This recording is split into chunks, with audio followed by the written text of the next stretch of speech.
Hey guys, welcome back to Reignited. Now, when I started this channel originally, it was for the do-it-yourselfer mechanic, the guy who was going to try to fix his vehicle in his garage. But an interesting thing I found is that a large percentage of my viewership understands that that is not part of their skill set. And if they do have an issue with their vehicle, they're going to be taking it in to have that service work done.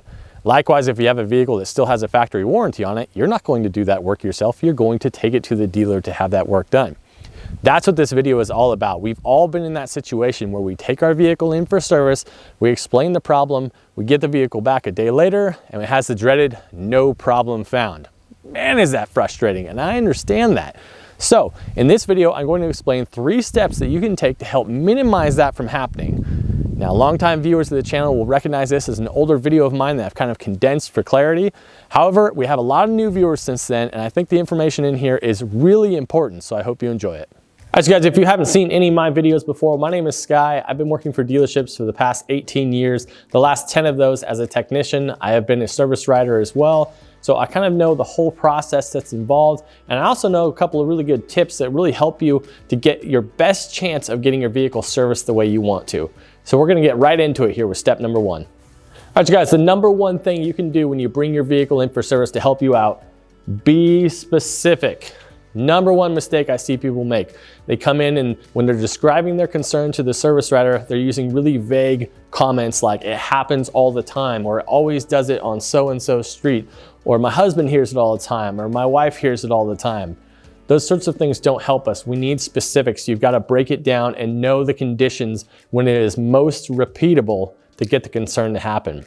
Is it happening when you're accelerating? Is it happening when you're braking? Is it happening when you're turning?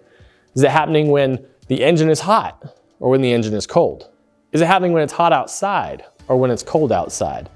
These are all specifics, guys, and they're really stuff that help us to kind of narrow things down so we have a better chance of duplicating your concern.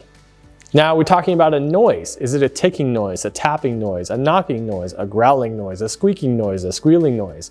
What kind of a noise is it? Now, noises can be subjective, so make sure that we're all on the same page as far as what kind of a noise it is and where it's coming from.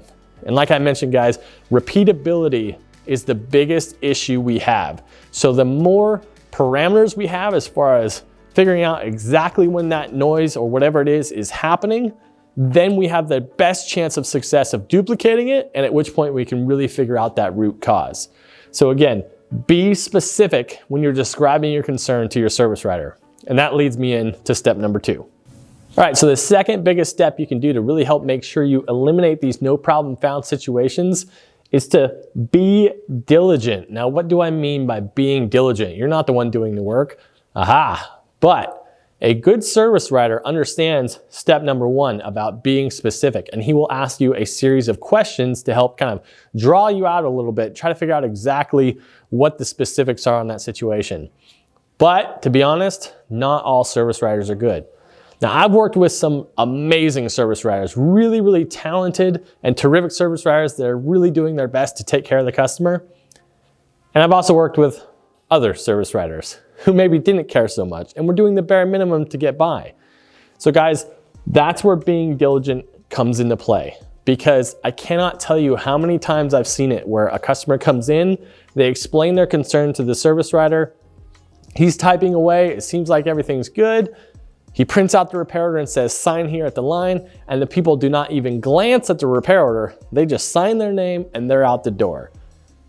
Guys, you've got to be paying attention here. Look at that repair order before you sign it. When you sign that paper, that's you saying, I agree for you to do this work. And if the vehicle's out of warranty and you're paying for that, you just sign on the line saying, I will pay this amount of money for you to look at this issue. And if it's a vague concern, more than likely you're going to come back with no problem found. And now you're on the hook for paying that, when the reality was you explained it very well, but maybe it didn't translate to the page. So guys, really, really take the time, look at that repair order when it comes out before you sign it, and see if it accurately represents your concern. If it doesn't, make sure the service writer retypes it up and prints it out again, and that way you can feel comfortable putting your name on it. You have to understand that these repair orders were kind of, as technicians, we're essentially playing an adult game of telephone every single day. You are here, you're speaking to the service writer, you tell him something, He then writes something down, which may or may not be exactly what you were thinking, and then it gets to us, and we have to interpret then from this paperwork what it is that you meant. Sometimes they're not even close, and I am not kidding, guys. Sometimes they are not close about what your concern is. Guys, I'm gonna hit you with a real life situation here. This happens more than you might think. I'll receive a repair order with a concern that says, vehicle is making a noise. Making a noise. Guys, let me ask you, how much time do you really think I'm going to spend on a repair order that says, vehicle is making a noise? So I'll go up to the service writer and say, hey, do you have any more specifics on this? Did the customer say anything else about it? And maybe he'll rattle off a bunch of things like, oh yeah, she said it was under braking and returning and it was cold outside, blah, blah, blah. But he didn't bother to write any of that down because perhaps he was being lazy. So there's a disconnect there, guys. It's not a great system, but it is the system that we have. So again, it is on you guys to be diligent. Make sure that that repair order 100% represents what your concern actually is. That's step 2. All right, you guys, the third step in trying to eliminate no problem found situations that you can handle, be patient. I know this is a tough one for a lot of people. And in fact, many people, when they bring their vehicle in, they want to wait for that work while they do that because they have an appointment, they figure we can just look at it right then and get that problem handled. But that's not always how it works, guys. Cars are very, very complicated these days and it can be a tough situation. Plus, I will tell you right now that 100% of technicians resent it when we receive a repair order with the waiter stamp on there. It feels like you're breathing down our neck, guys. Give us the room to do our job properly and give us the time we need to look at it as completely as we can. Because we know that in half an hour, you're gonna be jumping up talking to your service writer saying, hey, I had an appointment at this time. Why isn't my vehicle done yet? It's not 1, 2, 3 like that, guys. Especially if we're diagnosing a hard to find issue, it can take a while and we would like the opportunity to try it in a variety of different situations to see if we can really duplicate the concern. Because guys, that's our goal too. We are trying to fix your car. We want to fix your car. I want to fix your car. I want to figure out what the problem is. And the large majority of people, when they hear no problem found, they immediately say, you think I'm lying to you? That's not what we're saying at all. I would love to fix your car. What we're saying is we can't duplicate it at this time. And one of the things that helps us to duplicate things is time. Time and information allows us our best chance to duplicate the issue and avoid a no problem found situation.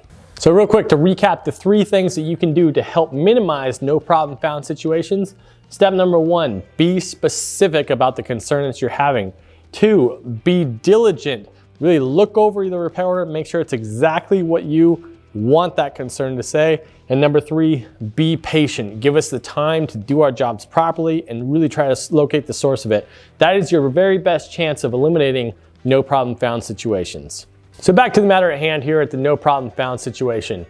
Guys, as technicians, we are taught the very first thing we have to do, number 1 on the list, is we have to verify the customer's concern. We have to be able to duplicate it. Now, as technicians, we're paid on something called flat rate. Now, I don't want to go into it too much, but I do want to give you a basic example of how this works. Now, flat rate pay basically says you get paid a certain amount of time for a certain job, and that is it. That's full stop right there. So no matter how long or short it actually takes us to do a job, what we get paid is what's in the book. Let me give you a quick example of this. And another important distinction is that there's a difference between customer pay time and warranty time. Now, here's a basic example. If I was going to change out a water pump on a vehicle, well, the book time under customer pay says I should get paid 3.2 hours to do this job. The same exact job under warranty time pays 1.8 hours. Now, let's say it took me 2.1 hours to actually do the job. Well, in this case, if it was customer pay, I would have made 1.1 extra hours for that job, but I would have lost 0.3 hours for the warranty job. And this is a very accurate example. Generally, you're going to find that your warranty time is around 60% of what the customer pay time would be. So that's a flat rate system. So now we come to the meat of the matter. Guys, I want you to think about how much time do you think the manufacturers give us to actually diagnose a problem? I want you to pause the video right now, go to the comments and write down exactly how much time you think that they give us to diagnose an issue. All right, I'm really interested to see all of those replies in the comments. Guys, the answer is 3/10 of an hour. You know how long that is? 18 minutes. That is how long the factory gives us to diagnose an issue, 18 minutes. Therefore, if we are working on a vehicle and after 18 minutes we have not been able to verify the issue, we are no longer getting paid for that time we spend on the vehicle. Now, there are certain exceptions to that. You can apply for more time based on extenuating circumstances, but by and large, 18 minutes is all we've got to look at your vehicle and figure out if we can find a problem. Now, I'm gonna tell you right now, guys, I am a very dedicated tech. I believe in what I do, and it is my goal to actually fix your vehicle. Nothing makes me happier. I really enjoy it because it's a tangible result. Your car was having this issue, you were not happy. I was able to find the issue, fix the issue, and now you are happy. That makes me be able to sleep at night, so that's something I really enjoy. But let's apply it here now to that original scenario I talked to you about where I receive a repair order that says, vehicle makes a noise. You know what I'm gonna do with that repair order? I'm going to drive the vehicle, I'm going to do a visual inspection, and then I'm going to check the computer for any sort of TSB or technical service bulletin that could be relating to that issue. If I don't find something at that point, guys, I'm shipping that car. It's out of my bay and I'm moving on to the next, because guess what? I've already spent more than 18 minutes on that vehicle, and I'm just not willing to waste any more of my time on something that's that ridiculous. Now, on the other hand, let's say I get a very specific concern, like the repair order says, vehicle is making a ticking noise from the right front while slowing down from 40 to 30 miles an hour and while turning right. Well, let me tell you, I'm going to go the extra mile on that vehicle, because when it's that specific and I know for a fact that I can really start to isolate it, then my chances of actually finding something are much greater. And then I know that even if I spend more than those 3/10 of time diagnosing the vehicle, if I can verify there's a problem and change out a part, then I should be able to make up some of that time during the repair process. So guys, obviously we're never going to be able to eliminate the no problem found scenario entirely, but I hope you learned some stuff today. Give you some tips about how dealerships work that really gives you the best chance that when you do take your vehicle in for service, you give everyone the best opportunity to find out what the source of your problem really is, and you can get it fixed right the first time. All right, you guys, we'll see you next time on Reignited.